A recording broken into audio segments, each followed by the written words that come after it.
binibigyan namin ng importansya yung collaboration ng school siya parents then school community. We do believe kasi na nagiging successful yung learning ng bata kapag involved yung tatlong parties na yon. So like last time, nagkaroon tayo ng baking session ng playgroup at saka ng N1 classes. So Mm. nagdala si parent ng banana. Yun Hmm. naman yung involvement nila. And another one, during the Valentine's Day, we invited them na mag-join and celebrate Valentine. Nag-provide kami ng cupcake, we had fruit kebab, cupcake decoration, pancake, and hamburger. So sila, nag-provide lang kami ng mga ganon and nag-decorate na sila, Doc. Yun po. Yun So naman yung mga activities namin. okay, nice. So nag-ano din, may yun nga, parang gano'n na parang may volunteer opportunity din sa mga parents kung gusto nila. Hi everyone, I'm Dr. Christine Albakyat and this is Chat with Peds, where I interview experts in the field in order to empower you and give you the confidence to raise happy and healthy kids. My guest in today's episode is a good friend. She is Teacher Beth. Well, hi.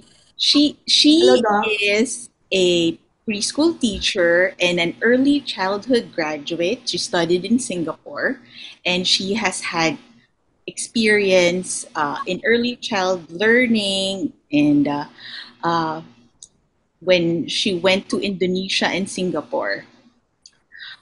Something happened that triggered her to establish her own school when she eventually settled in the Philippines.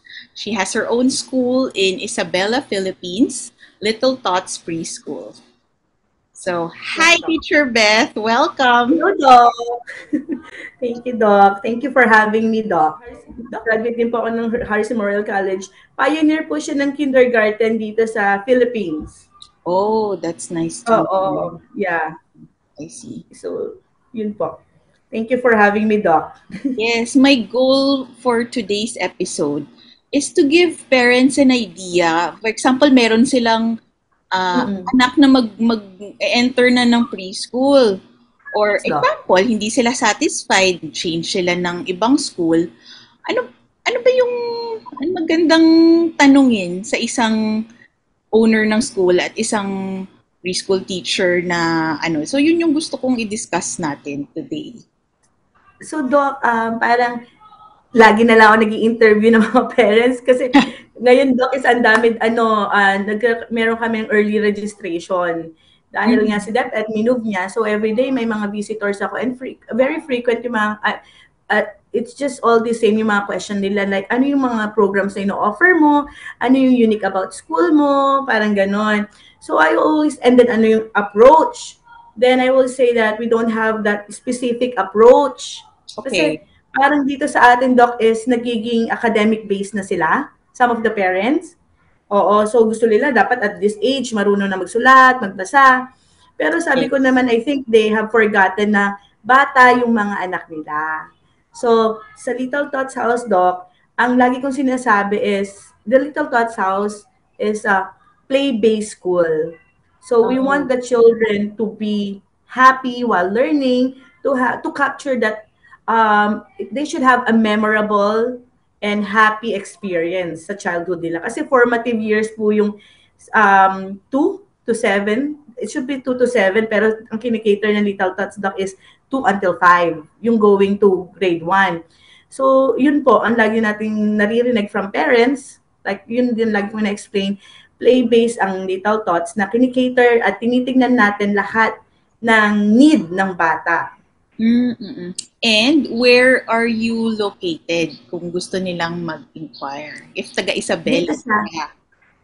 Yes, Doc. Dito po sa Buena Vista, Santiago City. So if they're coming from City Hall, so matutumbok pa rin nila yon basta Green Gate. And then if they're coming from BDO, dire-diretso lang yon. And if they see that Arco, welcome to Buena Vista Elementary School, they just turn around and then they will go back. Makikita nila yung Green Gate, Little Tots House. Kasi isa lang yung dito, Doc, yung Green Gate. Yun po yun. Sige, yap, nakapunta na ako doon. Yes, Doc. Buena Vista, Eugenio Street, Buena Vista, Santiago City. They Alright. are always welcome to visit us, Doc. And you have your Facebook page, right? Yes, Doc. Little Tots House Preschool. Yeah. And then ako po yung, kunyari, once they inquire, ako po mismo yung sumasagot. So sometimes it would take time na sumagot ako kasi ang dami mga inquiry. Mm-hmm. Mm-hmm. But they can always message me there. Okay. Okay. Sige. So let's get right to it. Yeah. Yes, Doc. Ready ako sa mga questions. Excited ako. So, okay. Ano naman sa socialization and sa Yes, Doc. kids? Meron bang organized activities para mag-build ng teamwork, friendship sa mga bata? For socialization, Doc, more on dun po kami sa learning corners, Doc. Okay. Nakaka-form na rin sila ng peers, mga ganon. And then, kung outside naman, Doc, meron kaming field trip. Oo. Once in 2 months, na connected dun sa team nila. Ganun, Doc. Okay. And kung socialization dun sa na hindi nila kaklase, minsan nagsasama-sama sila dun sa pangalan to, playground. And the last activity that we had is yung baking. So nag-bake yung mga bata, nag-collaborate sila. So we do encourage teamwork and collaboration na itong dalawang bata na to, they will make cupcakes, ganon. Tapos o kaya yung mga activities, Doc. That's nice. Kasama kasi sa lesson. Okay. How about sa sa involvement naman ng parents? Medyo na-touch on natin kanina, pero yes. Diving into it, paano maging involved yung isang parent sa learning ng kanilang anak? Yes, Doc.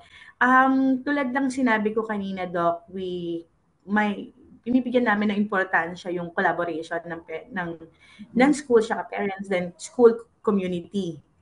We do believe kasi na nagiging successful yung learning ng bata kapag involved yung tatlong parties na yon.